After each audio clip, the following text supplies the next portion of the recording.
When everyone's super, no one will be.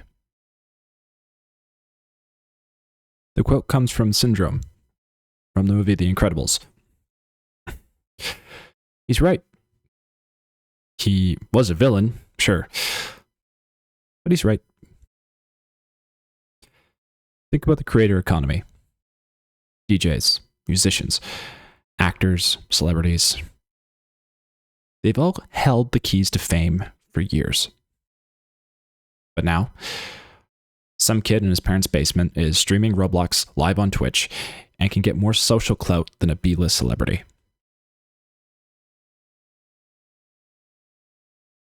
But why is Syndrome right?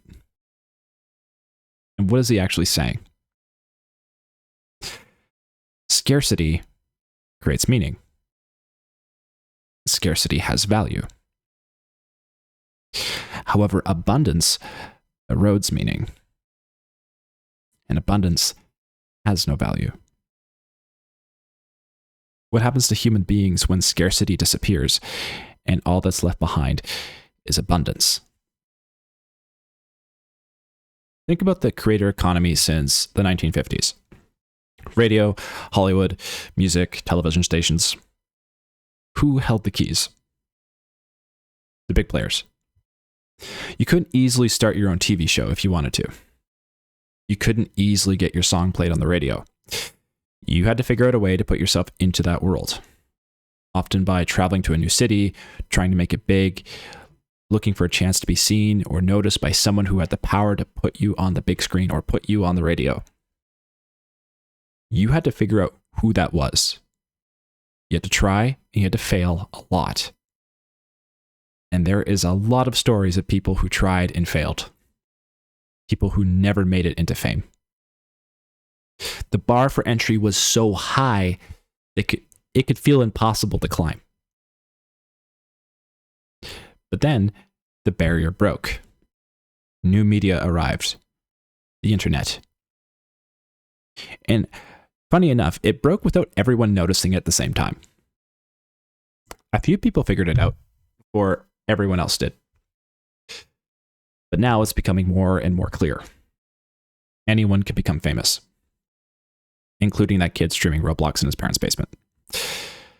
Suddenly, he's hanging out with bigwigs that other celebrities would have dreamed of being around. So was power given to the people? In a way, yes. Fame has become cheaper. However, the democratization of fame has diluted the very thing it was meant to democratize. But it's not just about content. We've told ourselves that trade work is safe. Physical labor, working with tools, working with your friends, that you need a human being to do these things. That there's no way a robot would be able to do this kind of work. But that presumption is also beginning to weaken. Companies have figured out how to train robots to perform more complex tasks. Tasks that typically you would think only a human being can perform. And fundamentally, it's coming down to training data. The more data a robot has to work with, the more effectively it can perform complex real-world functions. But where is that data coming from? A rudimentary version is cameras on workers' heads. This is being applied in factories. Whether the worker realizes it or not, they are essentially automating themselves out of a job. Soon their job will be done by a robot. The footage being recorded is being used as training data. Even if the footage is mild to poor quality at best. By starting to add sensors to human bodies and cameras, robots can start mimicking the same movements humans make, as long as the robot structure itself is comprised of similar movement mechanics. So the only thing these companies really need is more training data. More data equals more automation. More automation means less jobs.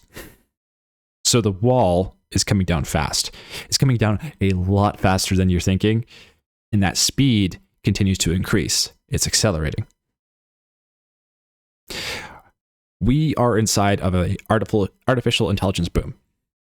There are AI influencers that have real followings, and people follow these channels and they watch the content anyway. They know it's AI. Not everyone cares if something is made with AI or not. In fact, most people don't. If it looks real enough, they're fine with it. I'm not saying everybody, but a lot of people. So where is that leading us? You can picture feeds full of generated content. Think about an indefinite tsunami of images, videos, movies, music, everything generated by artificial intelligence. A landscape so indefinitely competitive that any content becomes as cheap as air. What does a post even mean when there are already millions of variations of it? What happens to value? What is value? When everyone is a creator, what's a creator? When every voice is loud, what's loud? Attention has no value when supply is infinite. And people are already beginning to feel this. Celebrities who built their fame on a specific media outlet are now turning to the world's new media to keep a sliver of the attention they once had.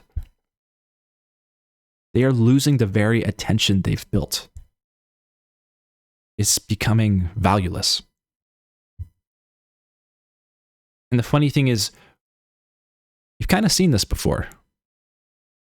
Perhaps not in our lifetimes, but in history. Human beings were once very tribal. We put value on human relationships, human connection, face-to-face connection, knowing somebody, knowing who they were.